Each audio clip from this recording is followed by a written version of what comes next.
It's about 6:30 a.m. Saturday. See a bunch of people here in the park, and I just decided that I wanted to try a walk and talk video. Always put me on mute. Should I go that way or should I go this way? Let's go this way. But you can always put me on mute, turn on some music if you don't want to hear me talk the whole entire time. I'll probably just be out here for maybe a half hour.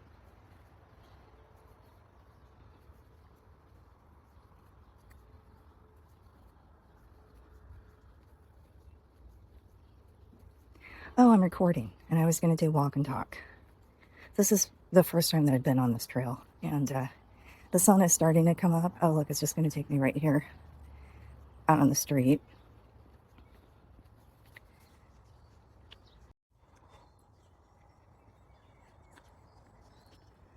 Probably turn around and head back toward the park again. Right here.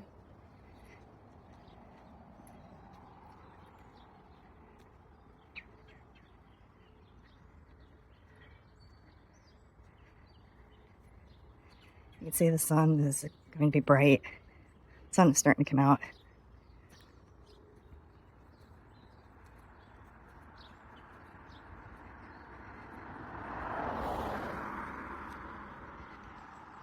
For anyone who has asked, and whenever I've been in International Coaching Federation local chapter meetings, and we go around the room and we introduce ourselves and we tell how and when we got into coaching, this is the story that I tell. So if anyone who knows me is listening to this or watching this, then you've heard this story before. So I'm going to explain how and why I became interested in coaching. In 2008, I was working as a contractor for one of the large defense contractors that's headquartered in the Arlington, Virginia, Bethesda, Maryland, Washington, D.C. region of the country. Except I was at Fort Leavenworth, Kansas, and there is the Center for Army Leadership. There's a school there for Army officers. And the company, the large defense company that I worked for, I don't want to misrepresent that I, as an individual, had this contract, but the large defense contracting company that I worked for had a contract to create a multi-source assessment and feedback program for the United States Army. And I think it was geared toward Army officers. These would be lieutenants, captains, majors, lieutenant colonels, and generals. Those are the Army officer ranks. And I was the instructional designer at the time. My role was to collaborate with the leadership from the Center for Army Leadership, and these happened to be a couple Department of the Army civilians, and they may have reported to green suiters, active duty military. I don't remember what the structure was at the time.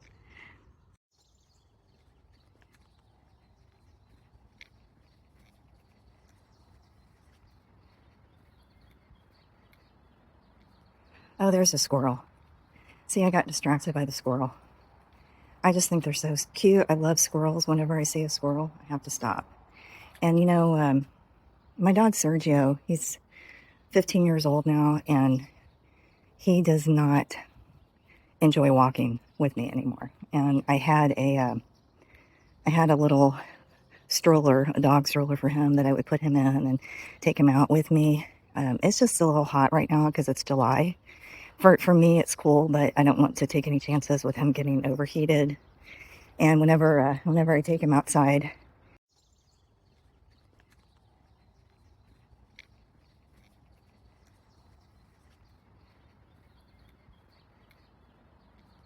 oh, there's a squirrel. He will not chase squirrels. He never has been the type to chase squirrels or chase cars, or he's just such a good dog. But now when I take him outside, our walks are mostly sniffing walks. He just likes to walk around and sniff. Okay, so I got completely distracted and told a story about my dog just because I saw a little squirrel. That happens all the time. That's why you might want to mute me if you're just watching this just for the beauty of the park. Okay, well, let's see. Let's go this way. And back to my story. Oh, we see more people arriving, and you can kind of see the sun coming out over there. But for now, it's really nice. Oh, I could see the sun over there, but it's pretty cool still. But it's not even 7 o'clock in the morning yet. And there's a little place to clean up after your dog, so you probably can bring your dog here. So anyway, back to my story about how I became interested in coaching and becoming a coach. I was working as an instructional designer on a project for the United States Army Center for Army Leadership. Which way should I go? That way. And let's go that way. That might lead back to the highway. I actually did go online and look. I didn't look exactly at the map, and I wasn't sure which park I was going to head out to this morning. Okay, back to my story. We'll see where this trail leads. I was working out at Fort Leavenworth on a project as a contractor for one of the large defense companies that's headquartered in the Bethesda, Maryland, Arlington, Virginia, Washington, D.C. region. So obviously I am stopping quite a bit along the way here. I'll probably just walk up here a little ways and then turn around and walk back so I don't get too far away from my car. I do like to explore. I've been like this ever since I was a little kid.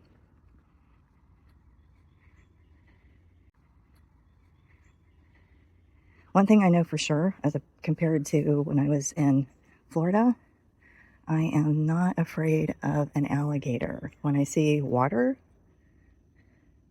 I'm not afraid of an alligator, that's for sure. Huh. This is interesting. See, if I was in Florida and I saw that, I might think, that's an alligator. But nope. No alligators, no lizards. We might have... Oh, here comes somebody running up behind me. I am just meandering. Oh, and it looks like this just comes up at the street. Hey there. Okay, so I'm going to turn around and go back because I think that just goes out the street.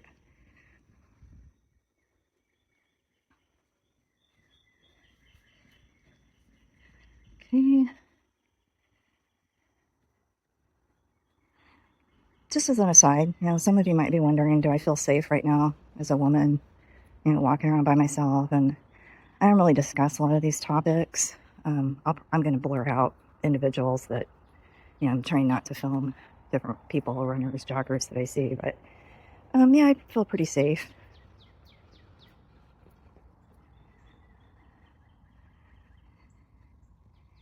And I'm kind of meandering off track a little bit. It's not that late. The park's open like around 5 o'clock in the morning, but like the sun is really, the sun gets to be bright, and that's really my main reason for wanting to get here before sunrise. So usually 6:30 or so seems to be the great time to do that. And I turned around and came back. And these people are probably very familiar with these trails. I have other parks that I go to on a regular basis, but for recording the trails just aren't as interesting. I was at Fort Leavenworth. I was working as a contractor for a large defense contracting company that was headquartered in the Washington, D.C. region. Kansas City is my hometown at the time. Fort Leavenworth seemed pretty far. It actually was kind of far, but I was there for 6 years. I worked there on site every day. There's another really lovely bench. That's such a great idea. And I worked as an instructional designer on the Center for Army Leadership's multi-source assessment feedback program. That was the first phase. And the Army has what they call doctrine. It's a field manual on leadership and the definition of leadership and the leadership. I think they're called leadership competencies, but the Army doesn't typically update their doctrine very often. It's considered the enduring form of knowledge for the Army. And I used the field manual on Army leadership as the basis. And again, I was not doing this by myself. I was collaborating with the director of the Center for Army Leadership. She was really the one who was leading the charge. But that's when I became interested in coaching. She gave me this really big book from the Center for Creative Leadership, and most of you have probably heard of that. If you haven't heard of them, look them up. Again, this was around, somewhere between 2006 and 2008. And as I was studying more about coaching, because this is really the first time I'd ever even heard of coaching, I had gone through mentoring programs before as a student where I was the one being mentored. And so I was familiar with mentoring, but I was not really all that familiar with coaching. So look how bright the sun is already. I can feel it. Yeah, I can start to feel the sun kind of shining pretty brightly on the right side of my face. I have a lot of sunscreen on right now, and I'm wearing a hat. Oh, here's another memorial bench. I like to stop and just take some time and appreciate that family took the time to sponsor something like this. It's so lovely. It's so nice to do that for a loved one. I can go that way. This looks like there's more shade. Let's go this way.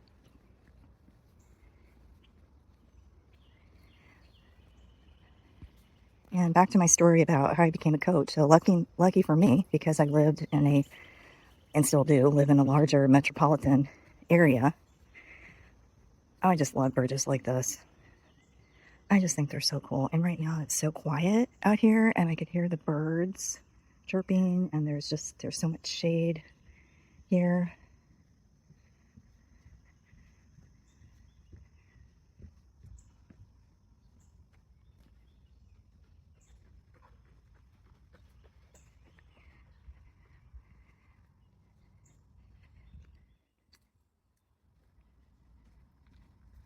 I'm still not really that far away from my car, so when I decide to, I can just very easily turn around and walk back toward my car. And usually I do that when I feel like I'm either getting overheated or the sun is getting a little too bright, and that's really just because it's July, and everyone needs to be careful about the heat. And when I look back, look how pretty that is. Isn't that just gorgeous? The sun coming through the trees like that.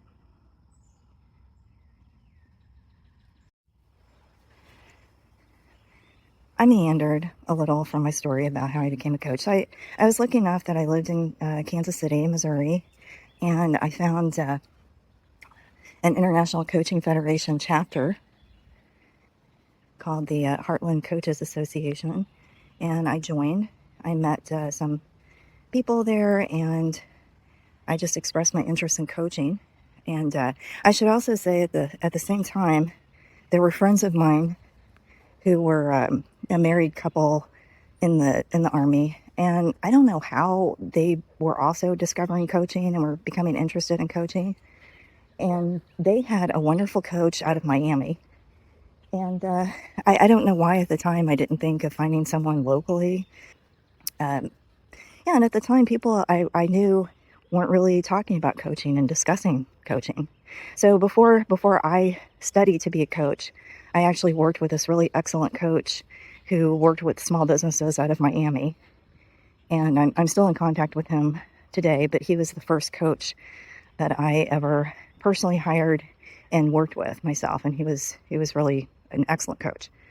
And from there, I also was referred to a coaching program, because to become a coach, before you start your coaching hours, you might want to look into a coach education program.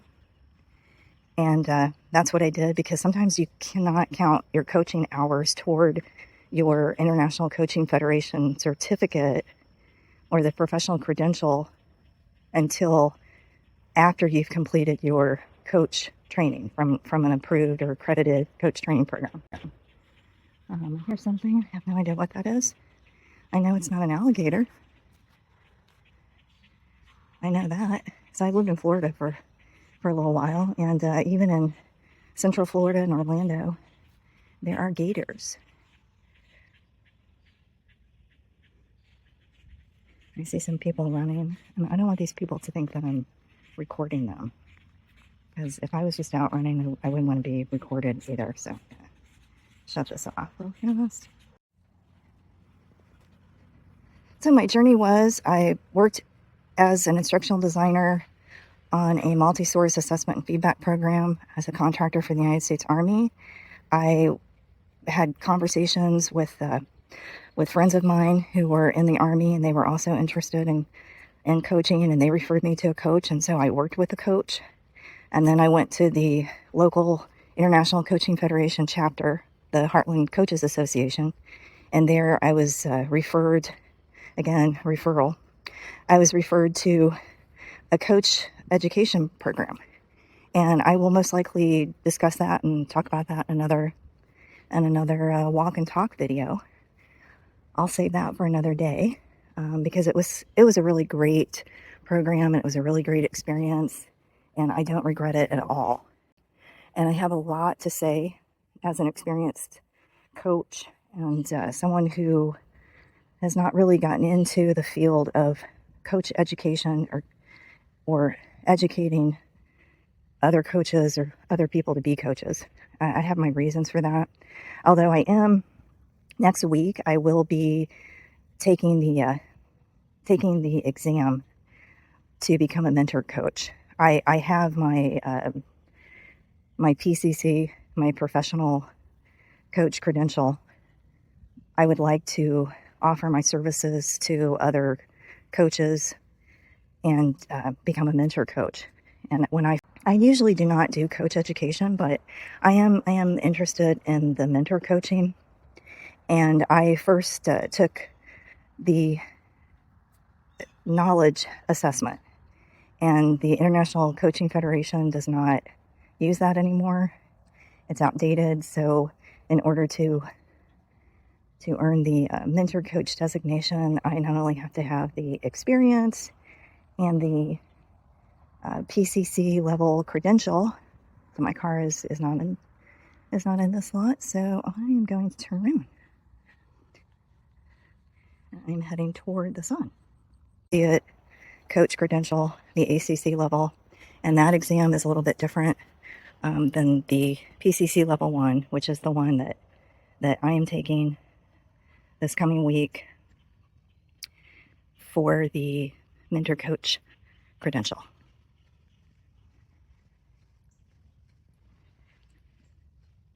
And at that point, I have there's so much to talk about, isn't there? If I had somebody else with me, I could sit here or not sit here, but I could walk and talk with someone. Maybe I will get a couple coaches together and we'll just chat about coaching while we walk. I do belong to a meetup, and I've only gone on one of their walks. I want to do more, but sometimes the walks that start later when the sun is really bright, I like for the weather to be a little bit cooler. I am picking up the pace.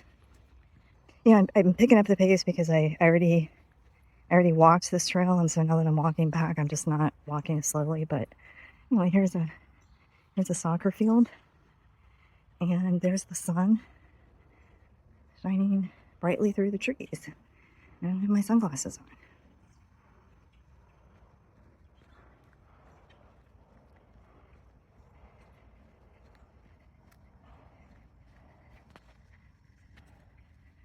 Oh, there's a bird. I hear something. It sounds like construction.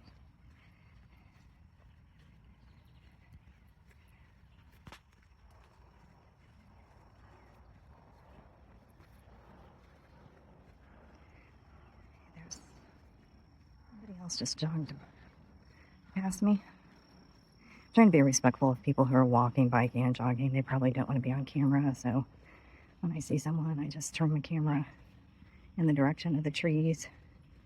If I do happen to get anyone on video, I will blur out their faces. It's not that difficult to do.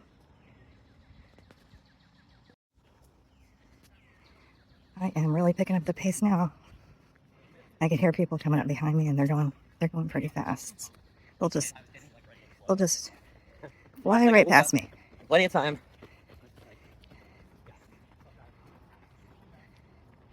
I will not get them on camera. If I do, I will blur out their faces.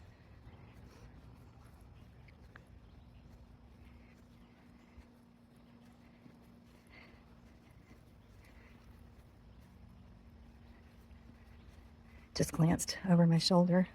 I could stop here and just kind of. I won't get too close to that, but it actually looks like there is a path there. Some people.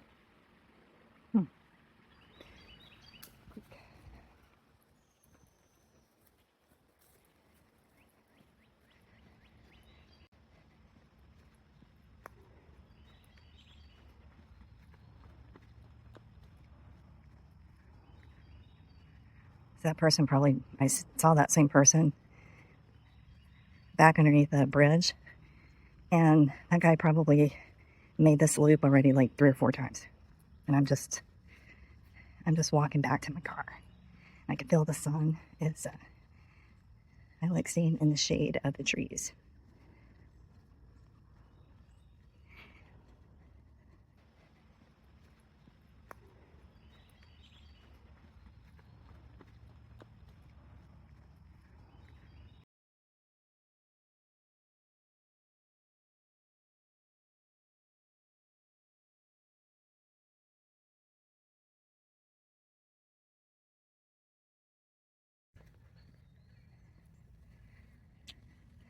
Okay, I see my car way over there, so I'm going to go this way. Go back a different way. There's baseball diamond. Oh, there's like a whole group of people coming up behind me. And they're running, and they're running. They're intense.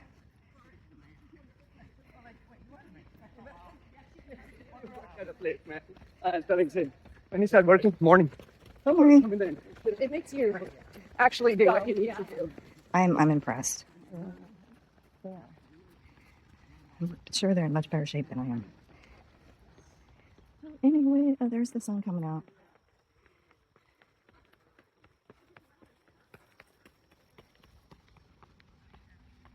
Oh my gosh, there are more. I would have taken the other trail.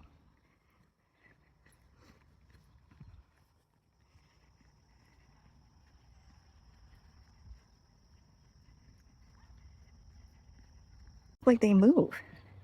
Like, do they actually move? Oh, this one does. Oh, okay, it's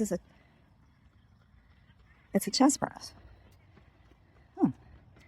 Hey, yeah. Come out here, you get like a full workout. You can walk and do some exercises too. It's pretty cool.